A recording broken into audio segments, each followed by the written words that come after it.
सभी भक्तजनों को मकर संक्रांति की ढेर सारी शुभकामनाएं। सूर्यदेव भगवान आपके जीवन में बहुत सारा यश धन समृद्धि लाए। आज हम करेंगे पोपाबाई की व्रत कथा, धरती माता की, राईबाई की कहानी, लपस्वी तपस्वी की कहानी, तुलसी माता की कहानी, गणेश जी की कहानी, सूर्यदेव की कहानी। ये सारी कहानियाँ हम मकर संक्रांति के दिन करेंगे। आज 14 जनवरी के दिन आप सभी का दिन शुभ और मंगलमय हो। सबसे पहले करते हैं पोपाबाई की कहानी। आप सभी आनंद पूर्वक सुनिए। किसी गांव में एक भाई बहन रहते थे। भाई की शादी हो गई थी, लेकिन उसकी बहन की शादी नहीं हुई थी। बहन का नाम था पोपाबाई। पोपाबाई हमेशा व्रत और नियम करती थी। एक दिन उसके भाई भाभी ने उसे शादी के लिए कहा, तब उसने शादी के लिए मना कर दिया। उसने अपने भाई भाभी से कहा, मेरे रहने के लिए गांव के बाहर एक झोंपड़ी बनवा दो, मैं उसी में रहकर अपना जीवन व्यतीत कर लूँगी। और उसके बाद उसने गांव के सभी लोगों से कहा, हे गांव वालों, आप लोग अपने अपने गाय बछड़े को मेरे झोंपड़े के पास घास चराने के लिए छोड़ दिया करो। मैं सभी के गाय बछड़ों की देखभाल किया करूँगी। जो भी बच्चा कुचा खाना भी भेज दूँगी, मैं वहीं खाकर रह लूँगी। इसी तरह बहुत दिन बीत गए। एक दिन उस देश का राजा शिकार खेलने जंगल को जा रहा था कि उसकी नज़र गांव के बाहर बने पोपाबाई के झोंपड़े पर पड़ी। राजा झोंपड़े के पास जाकर आवाज़ लगाने लगा, यहाँ कौन रहता है? जब कोई भी उत्तर नहीं मिला तो झोंपड़े के दरवाजे को खटखटाने लगा।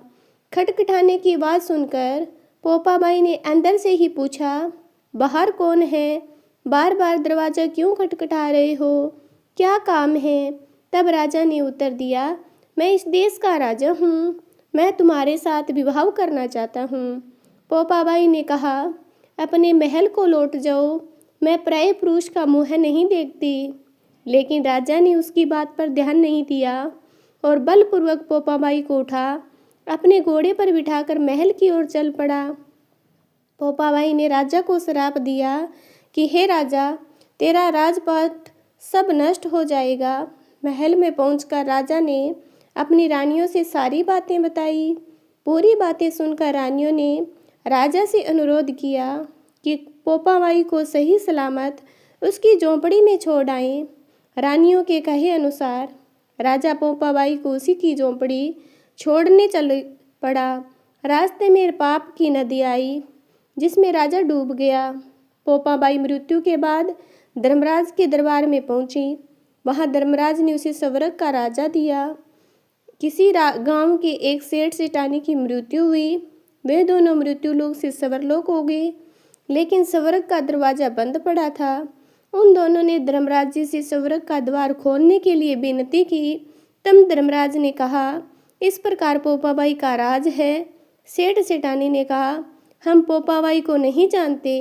तब धर्मराज ने कहा कि मैं तुमसे दोनों को 7 दिन के लिए मृत्युलोक में भेजता हूँ। वहाँ जाकर 8 खोपरा से राई बककर 5 कपड़ा ऊपर रखकर कहानी सुनना और उद्यापन करना और इस प्रकार कहना, राज है पोपाबाई का, लेखा लेखी राई राई का, बोलो पोपाबाई की जय। इसी प्रकार से अब हम करते हैं धरती माता की संपूर्ण कथा। धरती माता की कहानी। एक माँ थी, उसकी एक बेटी व एक बेटा, दोनों छोटे छोटे थे। माँ गरीब थी, वह मजदूरी करके अपना गुजारा चलाती थी। धीरे धीरे बच्चे बड़े होने लगे, बेटी शादी के योग्य होने लगी। माँ बूढ़ी हो गई। माँ ने बेटे से कहा, बेटा तेरी बहन बड़ी हो गई है, अतः तुम्हारे जैसा घर वर देखकर उसकी शादी करना। ऐसा कहकर माँ तो कुछ दिनों में मर गई। भाई गांव गांव घुमा, लेकिन बहन के योग्य कोई वर नहीं मिला। वहाँ घूम घूम कर थक गया। बैठे बैठे उसने सोचा कि मैं ही इससे शादी कर लूँ। ऐसा सोचकर वो चुनरी और सामान लाया। बहन ने कहा, यह सब सामान क्यों लाया है भाई? भाई बोला, तेरी शादी है। मोहल्ले वालों ने बहन से कहा कि तुम्हारा भाई ही तुमसे शादी कर रहा है। बहन ने भाई से पूछा, मेरी शादी किससे कर रहे हो भाई? कुछ नहीं बोला तो बहन समझ गई। उसने एक लोटा लिया चुनरी ली और चप्पल पहनकर जंगल में रवाना हुई। गाय के ग्वालों ने पूछा, वन में क्यों जा रही हो? वह कुछ नहीं बोली। वन में जाकर धरती माँ को पुकारने लगी। बोली, हे माँ, तू ही मेरी लाज रखना, नहीं तो अन्याय हो जाएगा। मैं क्या करूँ? मुझे अपनी गोद में ले लो, नहीं तो मैं यहाँ पर मर जाऊँगी। धरती माँ फटी तो बहन ने एक तरफ लोटा, चुनरी चप्पल रख दिए और धरती में जाने लगी। इतने में दौड़ता हुआ भाई वन में आया और ग्वाला से पूछा कि उसकी बहन किस तरफ गई है। ग्वालों ने कहा, तेरी बहन उधर गई है। वह बहन बहन पुकारता हुआ दौड़ा तो बहन धरती माँ के अंदर समा रही थी। थोड़े बाल बाहर दिख रहे थे। उसने बहन के बाल मुट्ठी में पकड़े और रोने लगा, बहन तू सत्य के लिए धरती माँ की गोद में समा गई। मेरी बुद्धि भ्रष्ट हो गई। माँ का वचन निभाने के लिए मेरे जैसा कोई वर नहीं मिला, इसलिए ऐसा विचार आया। पर धरती माँ ने सत्य के लिए बेटी को अपने में समा लिया। जो बाल बाहर थे वो दबोच हो गई। इसलिए औरतें कहानी सुनाती है और लोटा चप्पल चुनरी एक बर्तन में हरे मूंग एक लड्डू कुंवारी कन्या को देगी और उसको धरती माता सुखी रखेगी। इसी प्रकार से हमारी कहानी खत्म होती है।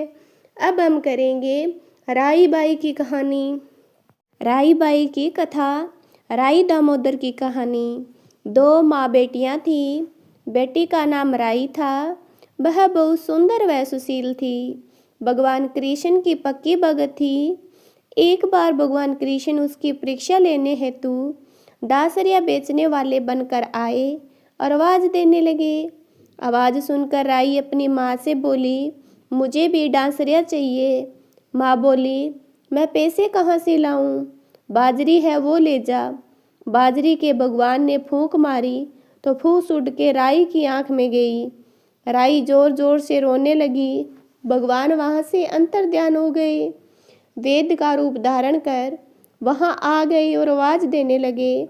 राई की माँ बाहर आई और बोली, वेद जी, मेरी बेटी की आंख में फूस गिर गई है, उसे निकाल दो। भगवान बोले, अगर मैं फूस निकालूं तो उसका विवाह मेरे साथ करना पड़ेगा। राई की माँ तैयार हो गई, सगाई कर दी। कार्तिक शुक्ला 11 के दिन विवाह निश्चित किया। माँ सोचने लगी, बेटी को क्या दूंगी? सोने की दुकान पर जाकर बोली, मेरी राई के लिए लौंग व बिछियाँ गढ़ दे। सुनार बोला, मुझे समय नहीं है, मैं तो कृष्ण भगवान के गहने गढ़ रहा हूँ। हलवाई व बनिया वो जहाँ भी गई उसको यही जवाब मिला। माँ तो घर आ गई, अब क्या करें? वो घर आई, झोंपड़ी महल में बदल गई। आनंद हो गया। ठाठ से विवाह की तैयारियां होने लगी। भगवान बारात लाए। माँ ने खूब ठाठ से राई का विवाह भगवान कृष्ण के साथ कर दिया। भगवान राई को लेकर द्वारिका गए तो राई के महल में ही रहने लगे। दूसरी रानियां चिढ़ने लगी। सावन में राई पियर गई। भगवान ने सोचा, राई के तीज भेजूं। 7 जरी के बेस व 5 सोने के पचंडे रखे थे। 2 हंसों को बुलाया। वह बोले, सीधे राई के पियर जाना, कहीं मत रुकना। राधा रुक्मण को पता चला तो उन्होंने हंसों को अपने महल में बुला के कहा, थोड़े मोती चुग लो। हंस आ गए, बोले, मोती चुगने लगे।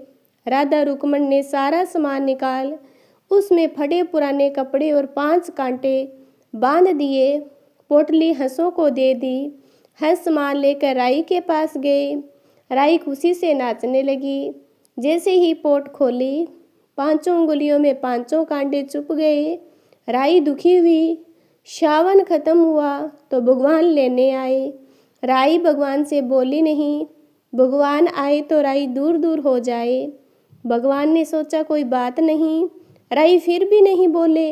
इतने पर भी राई भगवान को अपने महल में ही जिमाती, भोजन दही जरूर देती। एक दिन भगवान बिल्लो गाना के दही खा रहे थे। अब राई दही कहाँ से रखे? भगवान गुजरी बनकर दही बेचने आ गए। राई नीचे जाकर बोली, थोड़ा दही दे दो। गुजरी रूपी भगवान बोले, राई तुम उदास क्यों हो? हमने सुना आप भगवान से नाराज हैं। राई बोली तुझे क्या मतलब, तू जा। तो गुजरी रूपी भगवान बोले हम सहेली जैसी हैं, तो मन की बात कहो, मैं किसी को नहीं कहूँगी। राई ने सारी बात कही। सुनते ही भगवान को अचंभा हुआ और वे असली रूप में आ गए और बोले ये कैसे हुआ? मैंने तो जरी के वेश व सोने के पचंडे भेजे। भगवान ने हंसों को बुलाकर पूछा तुम कहीं रुके तो नहीं? हंस बोले राधा रुकमन के महल में रुके और कहीं नहीं रुके। भगवान ने राधा रुकमन को बुलाया और पूछा आपने ऐसा क्यों किया? वो बोली आप हमारे महल नहीं पधारे, इसलिए हमने ऐसा किया। भगवान बोले आप हमको प्रेम से बुलाते तो हम जरूर आते। फिर भगवान बोले कार्तिक का महीना राई को दूंगा, 5 दिन पचित्या राधा रुक्मण को, 11 सत्यभामा को दूंगा। भगवान ने सबको मना दिया। भगवान राधा रुक्मण राई को माना दिया, वैसा सबको देना। घटती को पूरी कर जो, पूरी का प्राण छोड़ जो, भूल चूक माफ कर जो। इसी प्रकार से राई बाई की कहानी है। अब हम करेंगे पथवारी माता की कहानी। पीपल पथवारी की कहानी। एक गुजरी थी, उसने अपनी बहू से कहा कि तू दूध दही बेच, तो वह दूध दही बेचने गई। कार्तिक का महीना था, वहाँ पर मन से सब औरतें पीपल सींचने आती थी, तो वह भी बैठ गई और औरतों से पूछने लगी कि तुम क्या कर रही हो? तो औरत बोली कि हम तो पीपल पथवारी सींच रहे हैं। तो उसने पूछा इससे क्या होता है? औरतों ने जवाब दिया कि इसके करने से अन्न धन मिलता है, वर्षों का बिछड़ा हुआ पति मिलता है। तो उस गुजरी ने कहा कि तुम तो पानी सींच रही हो, मैं दूध दही से सींचूंगी, और बेचने के दूध दही से पथवारी सींचती है। उसकी सास रोज कहती है कि तू दूध दही बेचकर पैसे ला कर दे। तो उसने कहा जब कार्तिक का महीना पूरा हो जाएगा तब ला दूंगी। और कार्तिक का महीना पूरा हो गया। पूनम के दिन गुजरी की बहू पीपल पथवारी के पास धरना देकर बैठ गए। पीपल पथवारी ने पूछा कि तुम यहाँ क्यों बैठी हो? उसने कहा मेरी सास दूध दही के पैसे मांगेगी। तो पीपल पथवारी ने कहा मेरे पास पैसे नहीं हैं, ये भांडे टंडे पान पत्ते पड़े हैं, वह ले जा और गलक में रख दे। जब सास ने पूछा पैसे लाई है? तो गुजरी ने कहा मैंने पैसे गुलक में रखे हैं। तब सास ने गुलक खोल कर देखा तो सास देखती ही रह गई। उसमें हीरे मोती जगमगा रहे हैं, पत्तों का धन हो गया। सास बोली कि बहू इतना पैसा कहाँ से लाई? तो बहू ने आकर देखा कि बहुत धन पड़ा है। तब गुजरी की बहू ने कहा सासू जी मैंने तो 1 महीना दूध दही से पीपल पथवारी सींचा था और मैंने उससे धन मांगा था और उसने मुझे भांडे टंडे पत्ते दिए, मैंने गुलक में रख दिए थे और वह हीरे मोती हो गए। तब सास जी ने कहा कि अब की बार मैं भी पथवारी सींचूंगी। सासू दूध दही तो बेच आती और हांडी धोकर पीपल पथवारी में सींच आती और बहू से कहा कि तू मेरे से पैसे मांग। तो बहू ने कहा कि कभी बहू ने सास से हिसाब मांगा है? सासू जी महीने के आखिर में पीपल पथवारी पर जाकर धरना देकर बैठ गई। तो डंडे पत्ते पान पांडे उसे भी दिए और कहा गुल्लक में जाकर रख दे। फिर बहू ने खोल कर देखा तो उसमें कीचड़ कचरे हो गए थे। बहू ने सास से कहा ये क्या है? तो सास देखकर बोली कि पीपल पथवारी ने तेरे को अन्न धन दिया और मुझे कीड़े मकोड़े दिए। तब पीपल पथवारी बोले कि बहू तो निस्वार्थ सींचती थी और सासू धन की भूख से सींचती थी, इसलिए हे पीपल भगवान पथवारी माता जैसे बहू पर प्रश्न हुए वैसे सब पर होना। अब हम करेंगे सूरज भगवान की कहानी। सूरज भगवान रोज उठते और जग में प्रकाश देने चले आते। एक दिन भगवान को लगा कि राणा दे सूखी चली जा रही है। तो राणा दे से पूछा, तुम्हारे मन में क्या है? राणा दे बोले, मेरे मन में खीर खांड के बेचने की इच्छा है। भगवान बोले, मांगा भी तो क्या मांगा, ये तो हम रोज ही खाते हैं। राणा दे बोली, भगवान आप खीर खांड के भोजन जिमते हो, मैं तो खट्टे रब जिमती हूँ। भगवान बोले, राणा दे तू झूठ बोलती हो, एक जैसा भोजन मेरी माँ हमको देती है। राणा दे बोली, सुबह आप मेरी थाली लेना, मुझे आपकी थाली देना। दूसरे दिन जिमते समय भगवान ने पानी के गिलास को टक्कर देकर गिरा दिया। माताजी बोली, तुम मत उठो, मैं दूसरा गिलास भर देती हूँ। माताजी गए, इतने में भगवान ने थालियाँ बदल दी।